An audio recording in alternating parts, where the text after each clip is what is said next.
F-Zero X. Pretty amazing game, huh? Well, I certainly think so. So I've been playing this game for years and years and years, and it ended up as one of my all-time favorite N64 games. Even to this day, I fire it up whenever I feel the need to do a Grand Prix or two. Or when I need to take a break from F-Zero 99 and getting screwed over by bumpers costing me first place.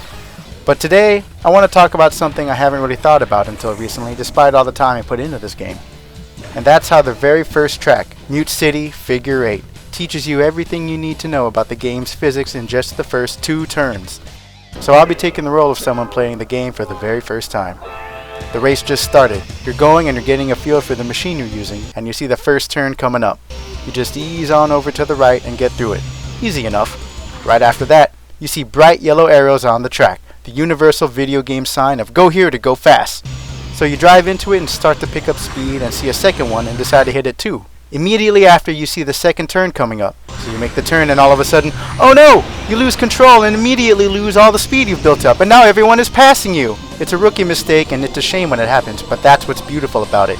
You see, with the first turn, you were still building up speed, so you're able to steer without the threat of losing control. But when you get to the second turn, you're already going a lot faster than you were a moment ago thanks to those boost plates. So when you suddenly make a turn, you swerve and lose speed. And those 2 boost plates between the 2 turns were deliberately placed there, which goes to show that a lot of thought went into the track design.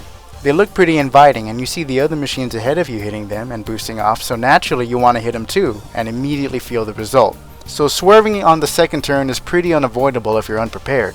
But this whole sequence teaches you an important lesson about this game, and that's the faster you go, the higher the risk of losing control when you suddenly turn too hard. Of course, it varies depending on the grip rating of the machine you're using, but even machines with an A grip can still swerve if you're going fast enough. Now, some might ask why they made the game's physics this way. Well, I assume they wanted to capture the feeling of how handling a race car feels in real life, but this is also where most of the game's challenge comes from. Trying to play efficiently while maintaining control of something that's difficult to control can be really satisfying.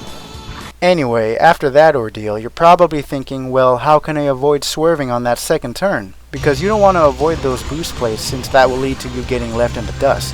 Thankfully, you actually have a lot of options when it comes to taking turns. For one, you can actually avoid losing control if you simply move the control stick gradually as you turn instead of immediately pressing it all the way. The problem is that majority of the time you're going to have to make snap decisions on the fly and you simply won't have the time to turn gradually.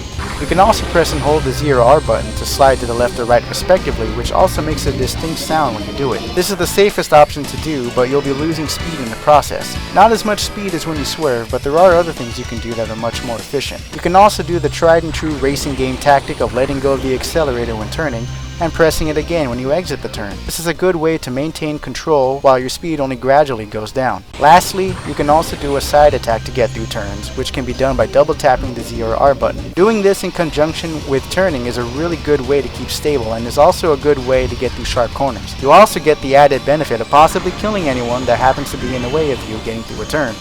Mastering these techniques will ensure that you never have to worry about losing control while turning ever again.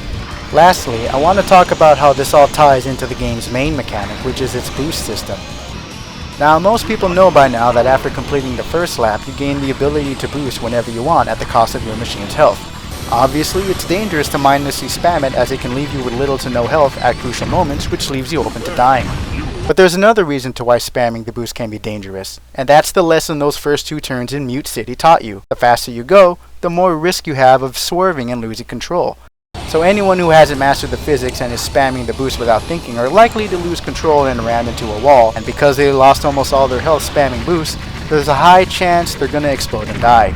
So applying those techniques I mentioned earlier to keep control during turns, in conjunction with smart use of your boost, is the best way to get good at this game. And that's what makes this game so fun for me.